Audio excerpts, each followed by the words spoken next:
আসসালামু আলাইকুম সুপ্রিয় অষ্টম শ্রেণীর শিক্ষার্থী বন্ধুরা, আজ তোমাদের দেখাবো গণিতের অধ্যায় 6 অনুশীলনী 6.2 19 নম্বর সমস্যার সমাধান। 19 নম্বরে আছে, একজন লোকের নিকট 5,000 টাকা আছে, তিনি উক্ত টাকা দুইজনের মধ্যে এমনভাবে ভাগ করে দিলেন যেন প্রথম জনের টাকা দ্বিতীয় জনের 4 গুণ হয়। প্রত্যেকের টাকার পরিমাণ নির্ণয় করা।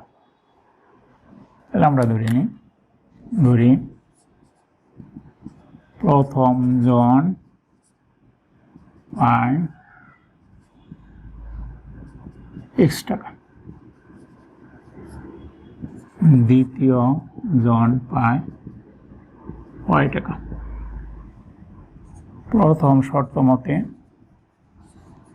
তাহলে আমরা জানি দুইজনের টাকা যোগ করলে 5,000 হবে, x plus y equal to 5,000। এক নম্বর সমীকরণ। পরে যা বলছি যে প্রথম জনের টাকা দ্বিতীয় জনের 4 গুণ, তাহলে প্রথম জনের হলো x, দ্বিতীয় জনের 4 গুণ, তাহলে y এর 4 দিয়ে গুণ করতে হবে। তাহলে আমরা লিখতে পারি শর্ত মতে x ইকুয়াল টু 4y।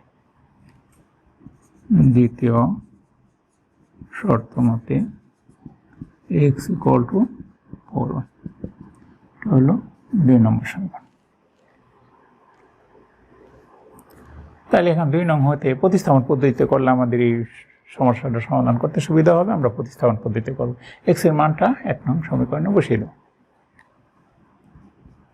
2 নং হতে x এর মান 1 নং সমীকরণে বসিয়ে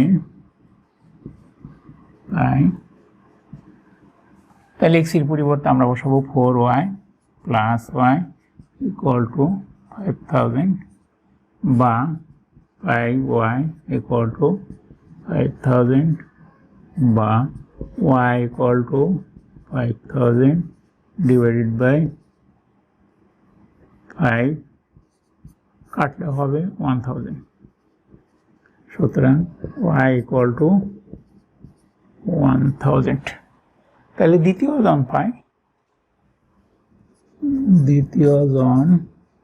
পায়, টাকা। তাহলে y এর মান যদি আমরা 2 নং সমীকরণে বসিয়ে পাই, y এর মান 2 নং সমীকরণে বসিয়ে পাই। 2 নম্বরে যদি বসাই x ইকুয়াল টু 4 ইন্টু 1,000, সুতরাং x ইকুয়াল টু 4,000। তাহলে প্রথম জন পায় তো টাকা। অ্যান্সার, প্রথম জন পায় 4,000 টাকা এবং দ্বিতীয় জন পায় 1,000 টাকা। তাহলে এখান থেকে আমরা আমাদের সমস্যাটা সঠিক হয়েছে কিনা তাহলে আমরা জানতে পারি। যেমন দ্বিতীয় জনকে যদি আমরা 4 দিয়ে গুণ করি তাহলে প্রথম জনের সমান হয়। তাহলে 1,000 আছে, 4 দিয়ে গুণ করলে 4,000 হবে, তাহলে 4,000 প্রথম জনের সমান হয়। তাহলে আমরা এখান থেকে প্রমাণ করতে পারি যে আমাদের সমস্যার সমাধানটা সঠিক হয়েছে। ধন্যবাদ বন্ধুরা।